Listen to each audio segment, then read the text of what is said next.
Good afternoon and welcome to this much-anticipated session charting a path to Ukraine's reconstruction. Since the full-scale invasion began, the European Bank for Reconstruction and Development has deployed nearly 10 billion euros in Ukraine, with support reaching more than 22.4 million people and also nearly 50,000 war-affected firms. The bank has also financed around 10% of Ukraine's gas consumption in 2025. But the new EBRD resolution is a reminder of both the scale of the challenge and the scale of the response, as the next phase will be difficult.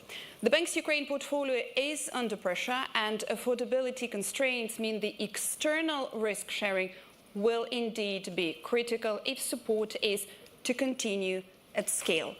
So today's question is not only how Ukraine is sustained through wartime conditions, but how reconstruction is made bankable, reform-driven and aligned with the country's path towards the European Union integration. We will explore what needs to happen now on financing, governance and private investment to turn long-term potential into delivery. My name is Sasha Vakulina. I'm with Euronews, and it is my great honor to be moderating this session today and to introduce our speakers at the panel.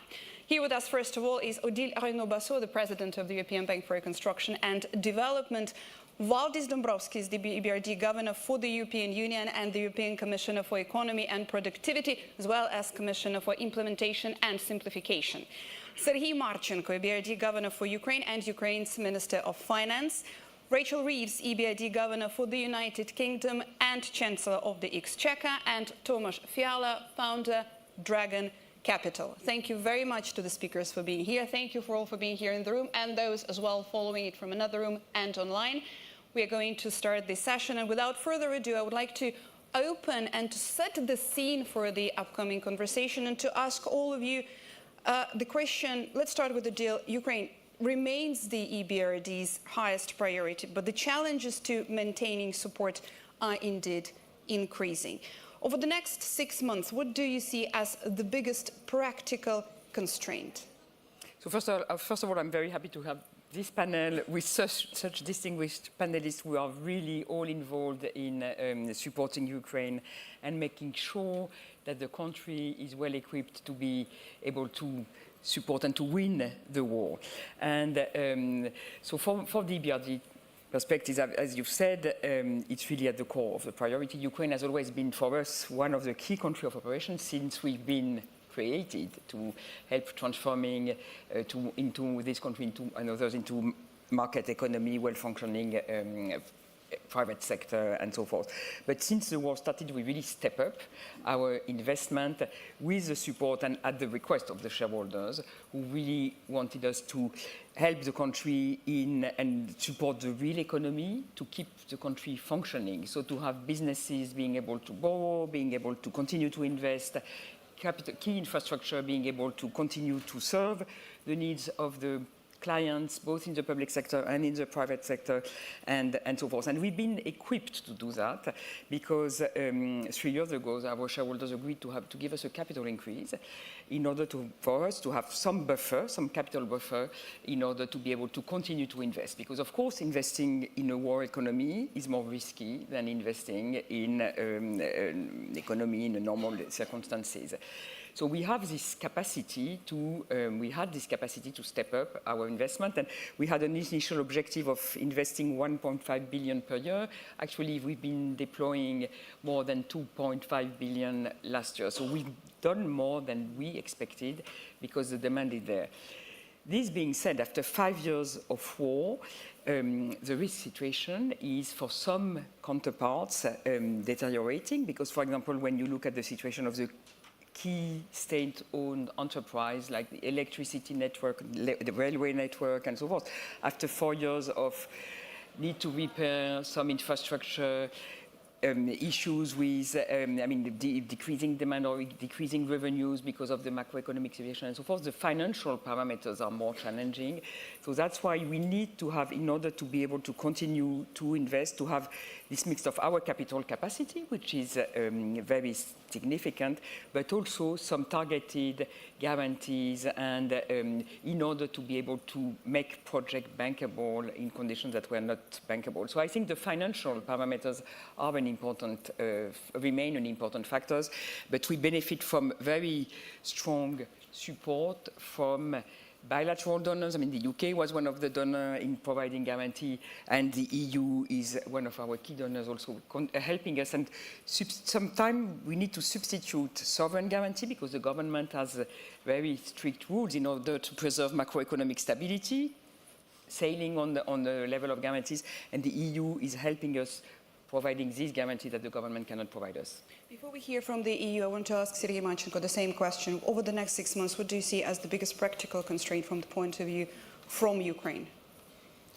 Well, our biggest constraint right now is capacity to attract important finances to cover our needs. And we are grateful for European Commission to finalize Ukraine support loan, which is provide a great deal of financing to cover our needs for 2026 and beyond. And of course, in implementing our commitments, because it's a challenge right now, and I believe that the resolution of challenges to commit and to deliver, it's very important for us. Commissioner, that's to you. What do you see not only as the main constraint, but also from the perspective in Brussels, how is the EU sustaining political momentum behind Ukraine's reconstruction, particularly with the supports as well now with the Ukraine loan? I would say this political momentum to sustain Ukraine's reconstruction is there. Already now we have committed as European Union our next multi-annual financial framework, 2028 to 2035, we have committed for Ukraine 100 billion euros, primarily thinking about reconstruction. So, so to say, the details of this support are not spelled out at this stage, but it clearly shows that this EU's commitment to stay with Ukraine, to dedicate funds for Ukraine reconstruction is there, because we know that the funding needs are huge. So the latest World Bank estimates is over 500 billion euros over the next decade. But we are contributing to Ukraine's reconstruction already now. One of our funding tools, Ukraine Facility, was conceived also with this reconstruction in mind, and it runs till 2027. So there's not going to be a funding gap there. And what's also important, that with Ukraine's path towards EU accession, and I'm glad that finally we can formally open the negotiations, because Hungary has lifted its veto on this, the new Hungarian government. This also will provide a very important anchor, both for reforms in Ukraine and also for the reconstruction. Thank you. I want to ask also regarding the UK perspective. Where do you see the biggest immediate obstacle to mobilizing a large-scale public and private financing for Ukraine? Well, I think this point around private financing is very important. As Valdis mentioned, I think the financing need for reconstruction is more than 500 billion euros, and we're not going to achieve that with public money alone. But there are some real barriers, and I'm sure Tomasz will speak to this, in terms of mobilizing private capital because of the risk associated with investing in Ukraine, particularly at the moment when the war still rages. And so risk insurance, for example, is absolutely crucial. It's an area where the UK has particular expertise. And so I see part of government's role as being to de-risk private sector investments as best as possible, but also using private private sector vehicles, including the insurance market, to enable that private capital to mobilise to support this reconstruction as well. I think the will is there, but we need to find the right mechanisms to leverage that private capital alongside the money that the UK, the EU and others are providing. Mr. Feller, give us the view from private perspective in Ukraine. Yeah. Well, I think the private sector, I guess you have to differentiate here between the private sector that has been present, have been investors in Ukraine when the full-scale invasion started, and private investors that have been looking at Ukraine. The risk perception from both of these groups is completely different. We have seen it, say, if you go through the history of our own company, and I think it's very illustrative for the whole private sector, whether it's international or local investors that have been present in Ukraine. At the beginning of the full-scale invasion, we have frozen our capex in February 22 and unfrozen all of the projects that we started before the full-scale invasion already in June 22 and completed them over the next year. Obviously, because of the macroeconomic unpredictability and the security risks, which are kind of the two driving forces for investment decisions on the macro level, we and the rest of the private sector have been mainly kind of on the defense the first 2 years, 22, 23. But from 24, you can see it in terms of the growth in investment, in terms of lending growth, which is now running for the second year in a row at 30% per annum, that the private sector that was present in Ukraine got used to the security risks. The security risks that we kind of look at is, first of all, the front line, whether it's moving or, if it's moving at the same pace as it has been for the last 2 years. Let's say one can make investments, and especially what's been encouraging over the last 4 or 5 months, that the moves on the front line have almost stopped. So that is an encouraging signal, and that the support also, especially from the EU through the military part of the USL, is quite substantial and give us predictability on the funding and the overall security funding through the Ukraine budget. USL bilateral commitments is now far in excess of $100 billion for this year and next year, which is kind of comparable to our opponents' funding. Not quite there, but close. Second security risks is the missiles and drones that we have to face on a daily basis. That is a risk that can be addressed, as Mrs. Reeves have said, through war risk insurance, which is available, but not at the scale at which there is demand. I think the demand far exceeds the supply, and the cost is quite substantial. We have, for instance, recently insured our new investments that we launched a year ago into electricity generation. The cost is 6% per annum, so it's quite an amount. So we usually insure about 1/3 of the capex, and the investments that we do are mainly located geographically in Western Ukraine and are distributed to minimize the risks of being hit. The second is the macroeconomic situation.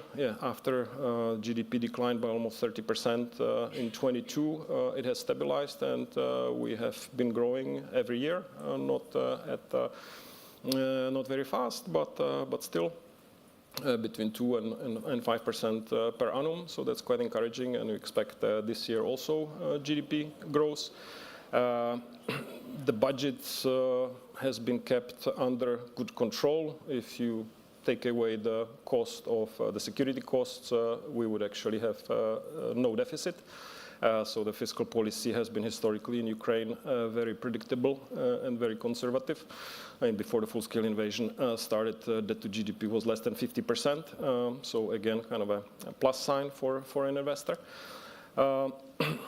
Monetary policy has been also very good. Inflation kept in single digits after an initial increase, and quite a stable exchange rate. On the micro level, I think what is, it's the last point that I would like to make, what is important from the IFIs and DFIs, how to support on the micro level, let's say, crowding in new investors into Ukraine, because we see mainly the current investors now investing, is mainly risk-sharing instruments, guarantees, war risk insurance, blended finance, which is already provided by DFIs. And one last example on risk sharing, I think the first loss guarantees that the product that was launched by the EU last URC in Rome, the EU flagship fund for the reconstruction of Ukraine, and which where Dragon Capital and Amber Infrastructure have been selected as managers of this vehicle, and five IFIs and DFIs, EIB, KfW, Proparco, CDP, and BGK have provided 220 million euros of first loss capital. Should allow us, and we are just starting the fundraising process now, but see good interest. Ourselves as Dragon Capital, we have also committed 40 million euros of senior capital that we will officially sign in Gdańsk. I think that we have good prospects with this kind of well-designed instrument to attract up to 1 billion euros to be invested in Ukraine, and some of the projects are actually already being pre-funded by ourselves in a warehouse at cost for the EU flagship fund. So the capital is actually already being pre-deployed as we speak. Let's pick up a little bit more on the issue of financing and risk. You've heard quite a perspective when it comes to Ukraine's situation now for private sector, for public sector. How can the EBRD continue to scale lending and equity in Ukraine while managing quite an extraordinary setup 4 years into the full-scale invasion? And we heard now from the public sector and from private business what they have to keep in mind and take into account on a daily basis for 4 years now. So I think what is very important is work throughout the risk rather than stepping out. And when you look at the risk data, the default data, and so forth, I mean, first of all, the situation is very different across the country. When you're, I mean, the front line, of course, closer to the front line is much more risky. When you look at the western part of the country, the risk is much lower. I remember discussion with the insurance company when they were looking about, and the statistics show, I mean, a reality of risk which is very different. And this is also our experience, because we have a very significant portfolio in the private sector and so forth, and we have no default. So the repayment, I mean, behavior is excellent.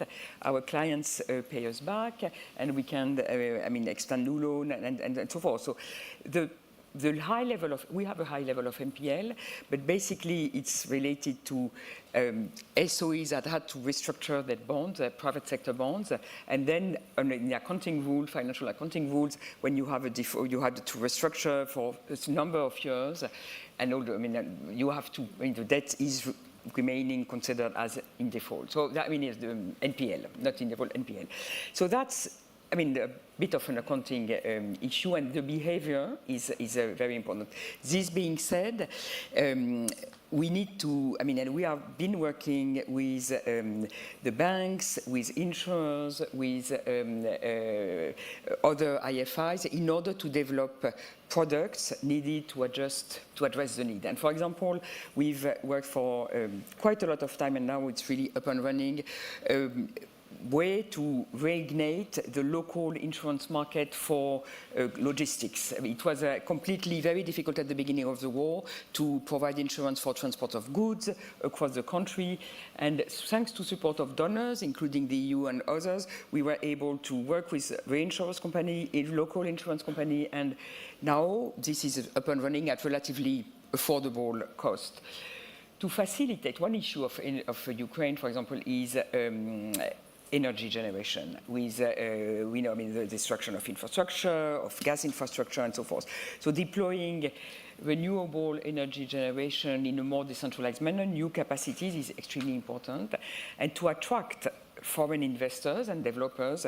We are putting in place, we've worked with the World Bank on a mechanism with a price guarantee framework so as to provide them some reinsurance on the fact that they will receive the money they need in order to pay back their investment. We've been working also, for us, one of the key objectives is supporting SMEs, because this is really the backbone of the economy, and I mean, keeping works, keeping revenues for the government, and so forth. And we do not have the granularity to deploy at large scale direct loans to SMEs, so we work through banks. Ukrainian banks are very liquid. They don't need lending from us, but they need guarantees where we can take half of the risk, and they keep half of the risk on their balance sheet. And we can do that also thanks to donor support to help us absorbing this risk, first loss risk we are taking. And we are now exploring a new product which we are piloting with 2 banks, which would, if a SME has been hit by a war, the impact of the war, directly destruction of capacities, or their debt could be reduced with our support in order to. So it's really like a war mechanism, is an insurance on lending, and we are piloting that with there also with the EU support, and that could be a very good tool to facilitate lending in the country at large scale.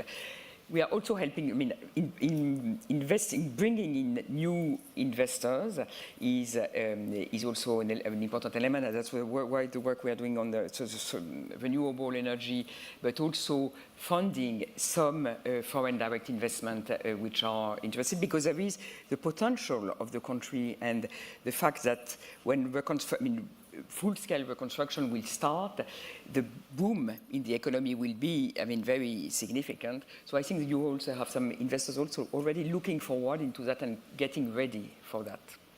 Sergei Marchenko, I want to ask you to follow up on what you heard from the EBRD president. Given Ukraine's constraints, including fiscal and debt constraints, how are you prioritizing? Where do you need partners to carry on more of risk? Well, it's a good question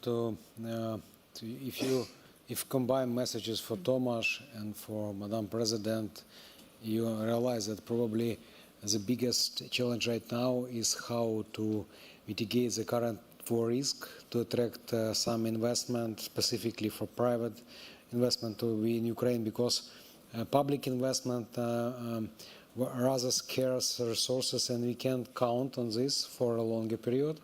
And for us to prepare and to structure our institutionally for better de-risking business environment definitely is a path forward, and we would like us to think about possibility to scale up productivity in Ukraine, to increase our capacity to attract investment. Of course, during the war is quite problematic, and I am grateful for investors which still in Ukraine, and Tomasz specifically is still able to attract some investment facilities invested into Ukraine during the war, because it's rather problematic to attract big investment facilities in Ukraine, and we're still struggling to create some venues which will provide some facilities which makes our security risk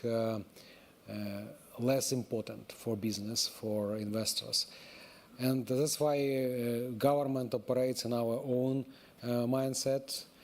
We take care about quite important items and for our agenda to cover our security expenses, to cover our security needs, to expand our capacity for military productions. And you know that the demands which we created in Ukraine created a sector of economy which now is booming practically. So it's a very significant part of our future, and I believe that now the key idea is to strengthen it, provide some capacity for military industry to develop in Ukraine, to open our military potential for broader markets, And you know that there are discussions, and we are very close to the decision to open possibility to export our military products from other countries. It's also creates conditions for scaling up this potential to attract some civilian infrastructure for this. And I believe that it's not only military equipment and weaponry which we have some advancement. I believe these developments can help us to create a very natural civilian environment after the war, because some of the productions which now we absorb for military needs can be used for civilian needs. And we are grateful for EBRD and other development institutions which help us to create conditions to preserve our state-owned enterprises, state-owned companies, to provide them sufficient liquidity to keep them operating, specifically if you're talking about railways, talking about our energy company.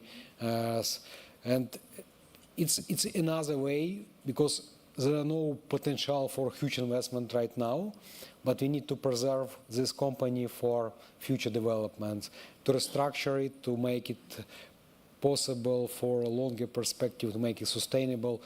And if you're talking about railways, government made a very painful decision, and we agreed to start financing public service obligation during the war. So we can't wait until war end. We decided that to secure our railways, we need to do this.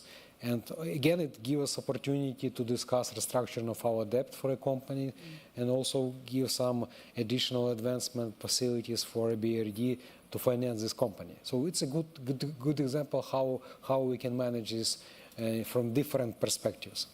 It's also a good example of the, generally speaking, Ukraine's approach of not to wait until the end of the full-scale invasion or certain ceasefire to start the processes when it comes to the reconstruction, to attracting the investment, and as well to reforms on economic governance, as well as the European Union aspirations when it comes to Kyiv's path to the European Union.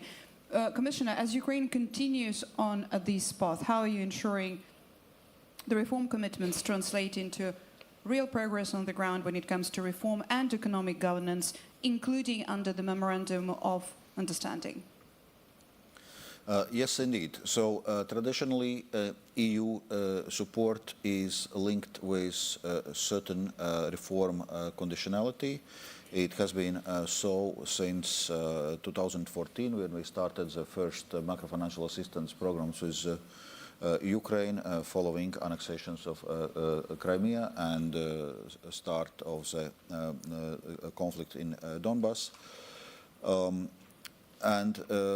Since then, we had seen, for example, the entire modern Ukraine's anti-corruption institutional architecture has been developed building on a conditionality of our macrofinancial assistance programs and also IMF programs. Just to give one example, but there are many other governance, sectoral reforms, and so on, which are linked with our support. It is true also for our current macrofinancial assistance program, where there is a strong focus on domestic revenue generation, on some other elements. And the same is true is also for other funding instruments which we have now created, like Ukraine facility, I was mentioning before, also has a strong reform and more reconstruction focus, and it's performance-based instrument, meaning that funding is flowing in line with the delivery of reforms and investments. And obviously, when we are discussing this reform conditionality, reform momentum, it's important that we are coordinating this work notably with the International Monetary Fund, so that we are aligned, that we are consistent in what we are discussing, negotiating with our Ukrainian partners. And I was mentioning before, more broadly, now the Ukraine's EU accession in any case, will require many reforms, many adjustments for Ukraine to be prepared for EU membership across different chapters, across different sectors, across different chapters of our negotiations. And that will provide a very clear reform anchor for coming years.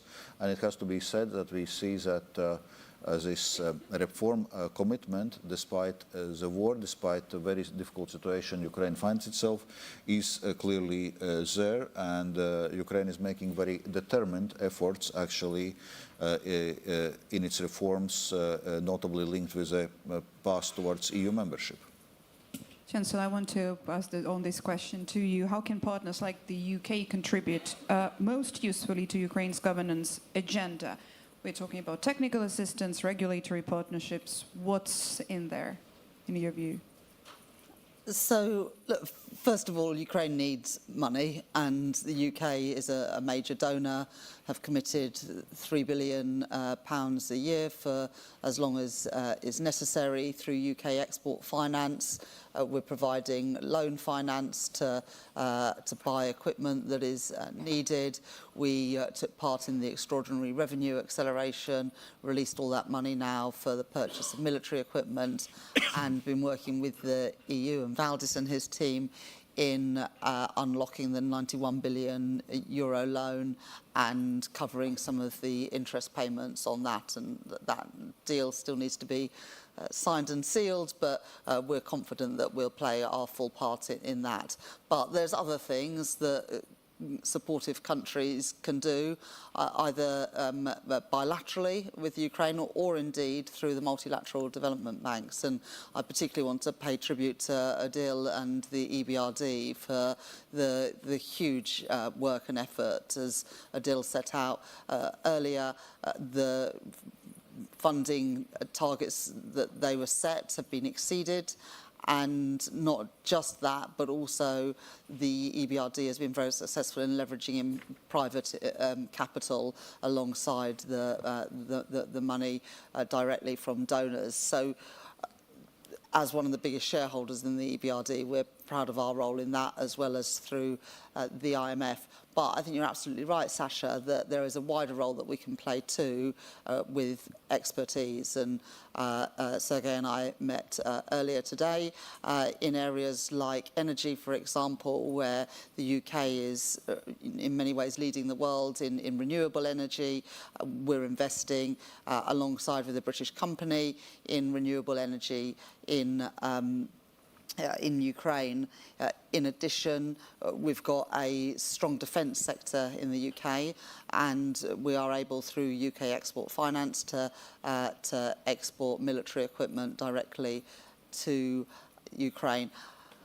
Also, coming back on some of the areas where we have particular expertise in the City of London around insurance, around financing models, but also around legal expertise. And one of the challenges with this 500 or so billion euros needed for reconstruction is around building the capacity within Ukraine to be able to absorb that money.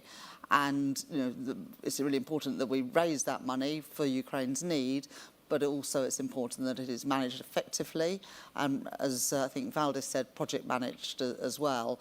And through our legal expertise, our risk expertise, our project management expertise, I think we can also provide direct assistance for Ukraine to be able to ensure that they get best value out of the money that is being made available. So on a number of fronts, I think it is important that it isn't just channeling money in, although, Sergei, I recognise that is the most important thing, that we meet your financing needs, but that we're also able to provide additional expertise and assistance on top of that.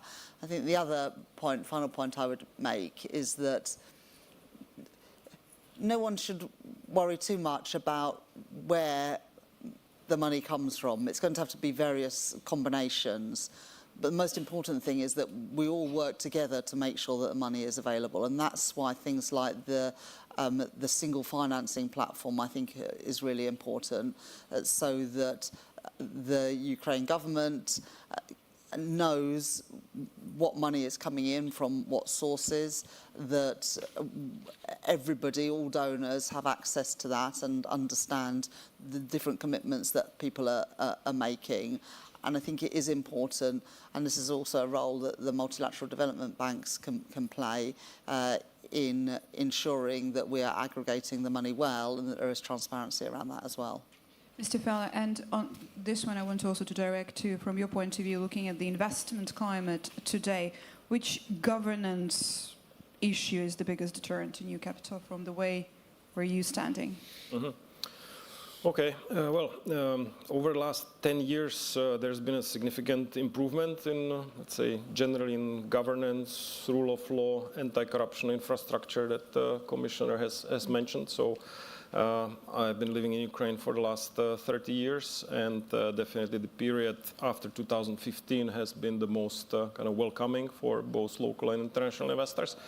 The country has made a great step towards Central Europe, has kind of managed to close the gap, also not fully, with the Central European countries that have joined the EU in 2004. So if you compare Ukraine over the last 10 years versus what it was before, it's certainly a much more investor-friendly country, and has allowed, for instance, our company to deploy between 2015 and 21 over $700 million in new capital in Ukraine, together with international co-investors. And we continued that path through the war. For instance, in 25, we have gotten back to roughly $100 million of new investments in Ukraine, which is close to the annual level pre-war. So here Ukraine has to be kind of assessed positively, but still quite a few things remain to be done. We poll both international and local investors on an annual basis through the European Business Association and Dragon Capital. And the number one impediment, besides the security risks, obviously now in the last 4 years, is rule of law. What it means in practice, it's courts. I mean, here there's been a positive step. A new Supreme Court was created, also with the assistance of the EU and the G7 countries. The new anti-corruption infrastructure, which, as you see also recently, provides extremely good and encouraging results. The economic SBU, ESBU, has been created. That's something that business has been asking since 2015, that the business doesn't face 4 law enforcement agencies, but just one, the Economic Security Bureau. It was created finally in 21, but there were a couple hiccups in the selection of the new head. Finally, last year, with the support of the EBRD, IFC, and other IFIs, which help to manage the selection process. Here it's very important that these new institutions are not just created kind of on paper, but that the new management of these institutions is selected in a transparent and kind of independent way, which after, let's say, 4 years of hiccups has finally happened last year, and we have a new properly selected head of the Security Bureau, and it's again showing extremely good results, like the anti-corruption infrastructure, the NABU, and the SAPO, the Specialized Anti-Corruption Prosecutor's Office. So yeah.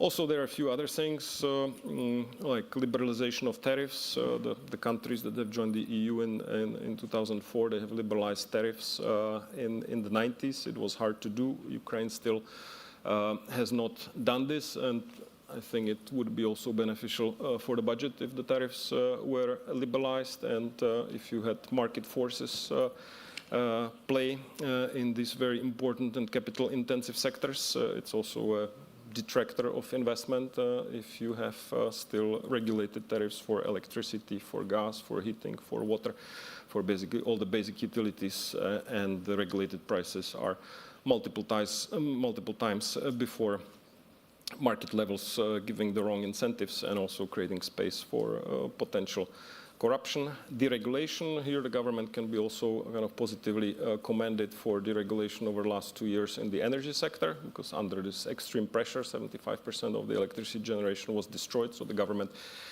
was forced to give a boost to private capital and has substantially deregulated. And we have experienced it ourselves. We started investing in electricity generation in March, April last year, and already in January of this year. So in less than 12 months, we have launched the first generating capacities in Ukraine. That would be probably impossible to do in other countries, let's say. So liberalization of tariffs, deregulation, and privatization. We still have large sectors that are where the state ownership is far too high. For instance, also in the banking sector. So privatization, and there's no need to wait. The war has been lasting now for 4 years. It can easily last for another 2 years. So there is no reason for anybody to wait with anything for after the war. You have to do things now. Let's move now to the issue of coordination and delivery, because that's another very important one with all the speakers here present. And Madam President, first I want to ask you regarding for the EBRD, how do you see this coordination with the EBRD, the European Union, the Ukrainian government, G7 members, and the private investors? What do you see in this coordination already working well, and what do you see maybe still falling a little short? And where do you want to see a better catch-up and balance? Thank you. Before moving to coordination, just one word on the reform, because I think that Thomas was very, covering a lot of issues which are extremely relevant. There is one issue on governance and reform, which I think is also very important, and it's the SOE reform, which, as you mentioned, SOB is the banks. But I think for us, we've worked, because the state-owned enterprise have this key role to play in the economy today, in delivering this key services, and they manage a lot of funding, and having a good corporate governance, very clear relationship between what is the role of the management and the leadership of the companies and the government and so forth is very important. And there have been a lot of work done, new law, new framework, everything in the implementation. It's not completely linear, but we've seen a lot of progress. And in a way, the role, for example, of international experts in state-owned enterprise in Ukraine, in the board, is quite amazing. I just had, thinking that the first state-owned banks is headed by foreign experts, bankers, is quite something. So I think there is some good progress there. It remains a very important agenda because of the role of these SOEs in the economy, and that's something we need to be pursued, followed, and everything is in the detail of the implementation. But just on the coordination, it's key because there is so many players.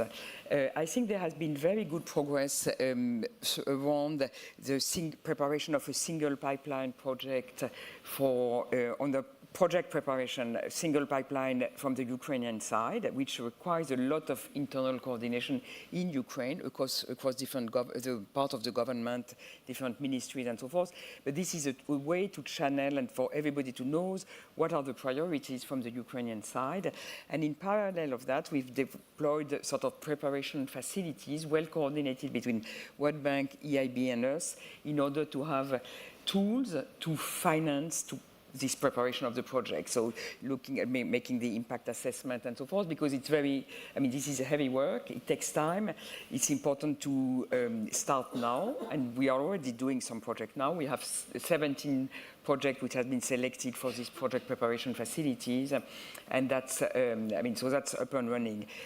The coordination of the reform is also very important, so that between IMF, EU Commission, other donors, other partners, to have a sort of common platform for reform, because otherwise for the Ukrainian government, I think it cannot be manageable if you have too many people asking for different people and different things.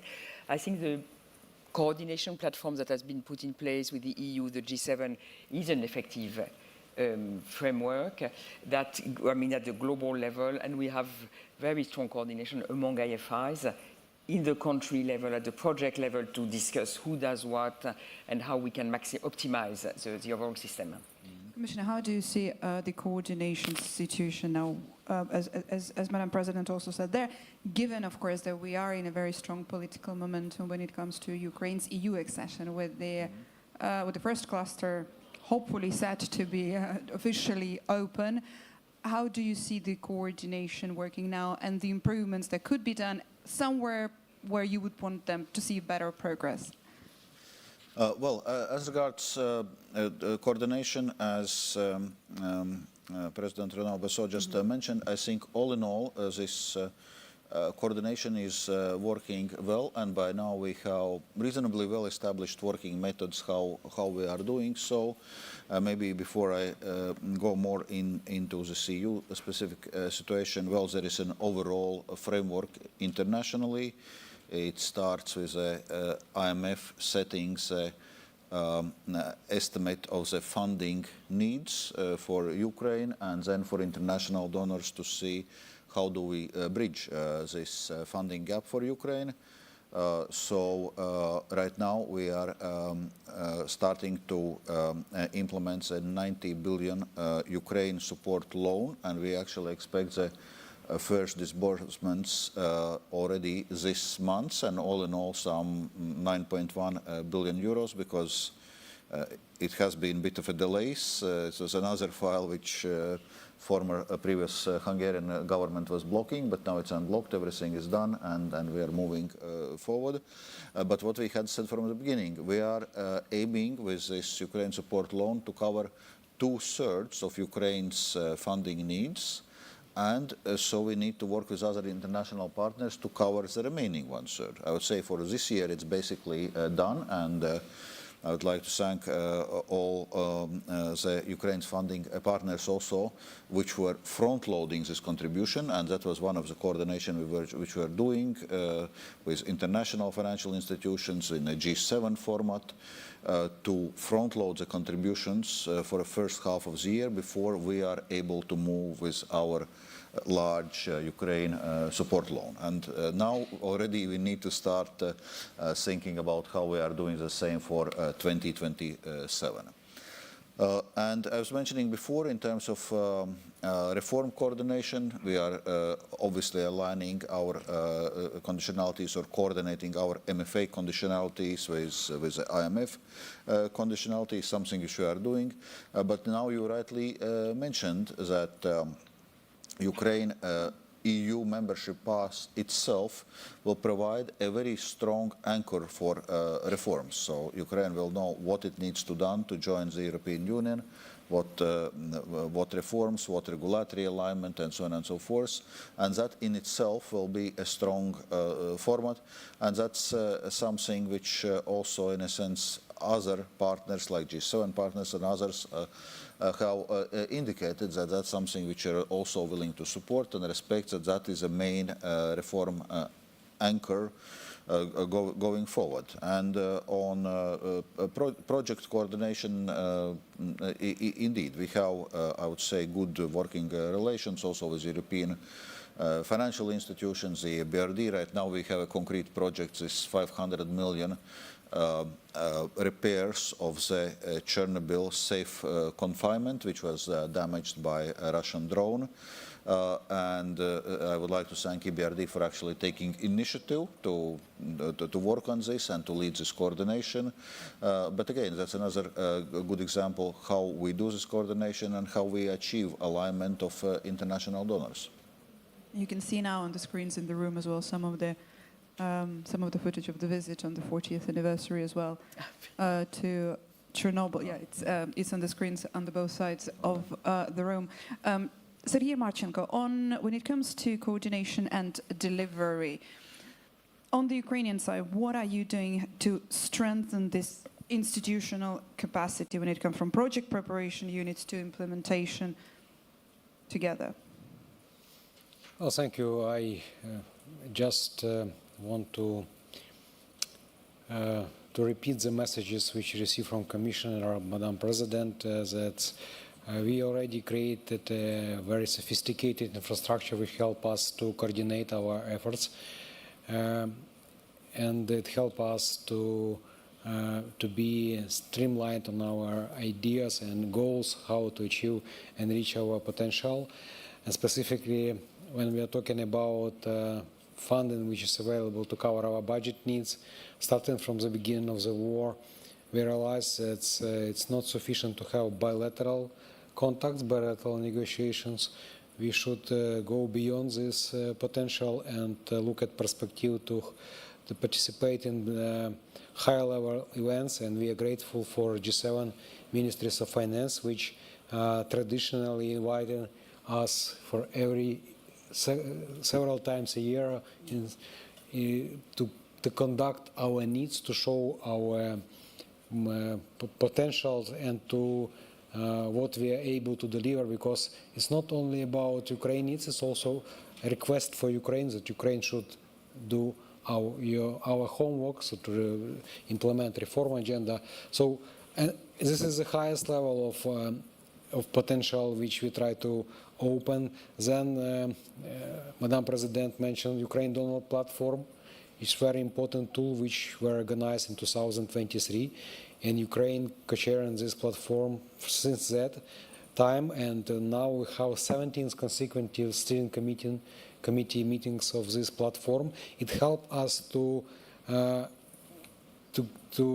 sit in one particular place and to combine all efforts of multi-development organizations, G7 countries as the biggest donors, as well as other countries which are not fully represented in the international arena, but which played a very crucial role for Ukraine's resilience.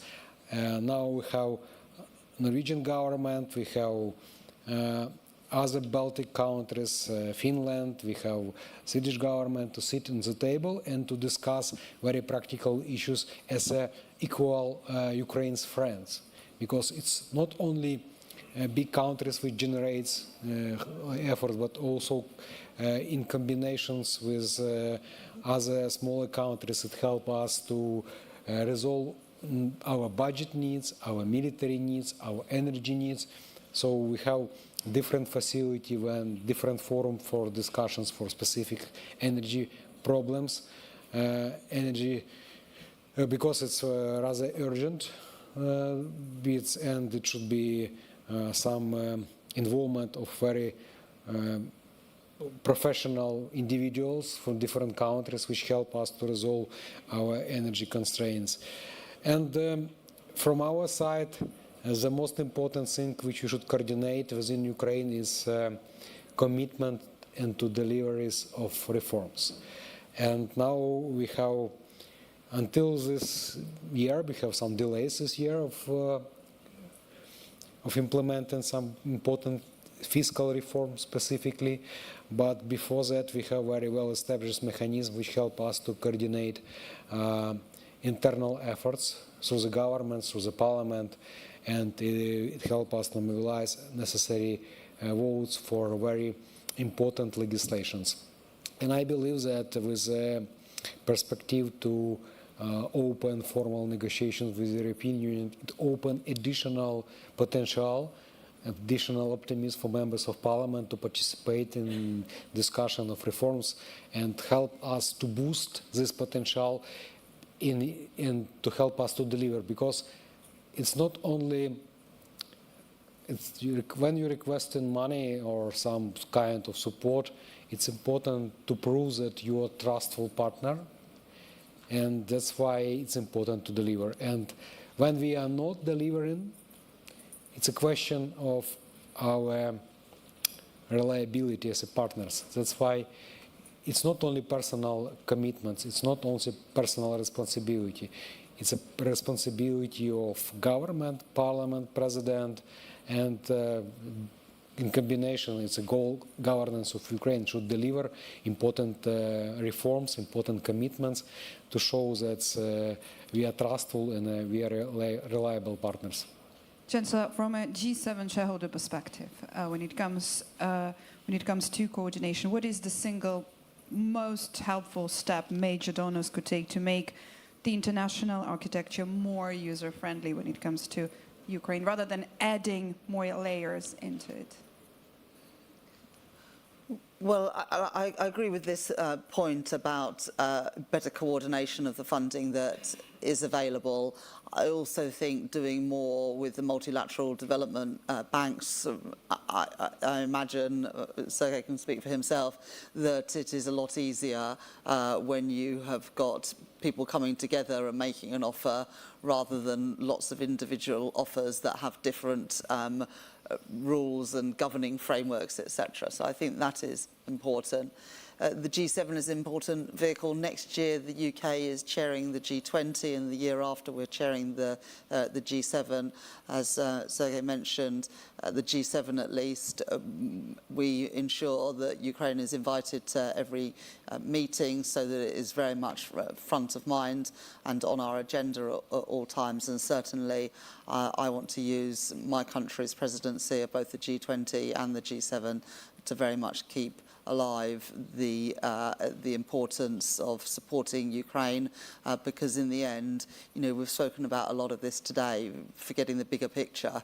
Ukraine is the front line currently in this struggle and this war, but we know if we don't do everything within our powers to protect and support Ukraine, Ukraine will not be the last country to incur this aggression, and it is in all of our interests that Ukraine succeeds. So it is not just us being kind to you, Sergei, although we very much recognise the struggle and the bravery of your people. It is also acting in our enlightened self-interest, because if Russia is allowed to succeed, it will not just be Ukraine, but all of Europe that pays the price. And so our solidarity, Sergei, is with you and the people of your great country. Thank you. We just have few minutes left. I want to direct this question to Tomasz Fiala as well from the point of view of Ukrainian business. It's not just about supporting Ukraine, but also about how Ukraine is afterwards supporting, how is it benefiting also Europe with the European Union and G7 numbers. How do you see this as Ukrainian private sector, how you can help in and chip in, what you can bring on that table, not just to receive? Mm-hmm. Well, I mean, the private sector in Ukraine has shown incredible resilience and the Ukrainians in general, when January, February 22, when we were thinking, is the war going to happen? Isn't the war going to happen? If one anticipated such a full-scale invasion as it happened, the predictions would have been or were very, very kind of dark. And, I remember I was in Kiev when it all started. We moved in the first days our headquarters to Lviv and then came back on April 1st back to Kiev. So I was every day kind of surprised how resilient the business has been, the economy has been, the Ukrainians have been. Obviously, we lost about 6 million people who left in the first weeks or months of the war, but since then the population has been largely stable. Who stayed? People stayed, and I keep being surprised. This winter has been very tough in Kiev, and we had our employees and everybody in Kiev living in apartments for 1.5 months with 10 degrees of temperature. It's not easy, and nobody left. Everybody stayed. We've provided kind of alternative dormitory for employees with everything, but people were happy to have it as a backup, but nobody actually used it. So I think Ukraine, as the Chancellor has said, is providing this kind of front line against the Russian aggression, which by no means is targeting only Ukraine. It's targeting through hybrid war and attempts to influence politics and financing political parties in all of the EU. So that influence is not stopping anywhere.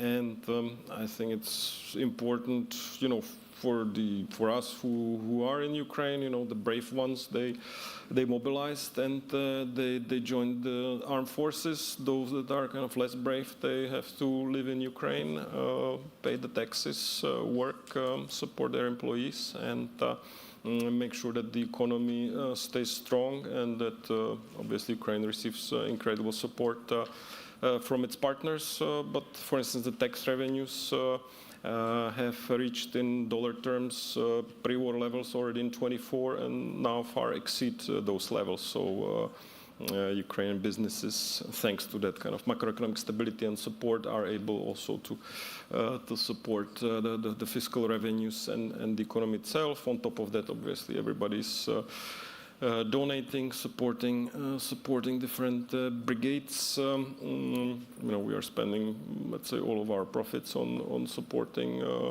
the army and people who are in the army. Nobody likes the Russians to.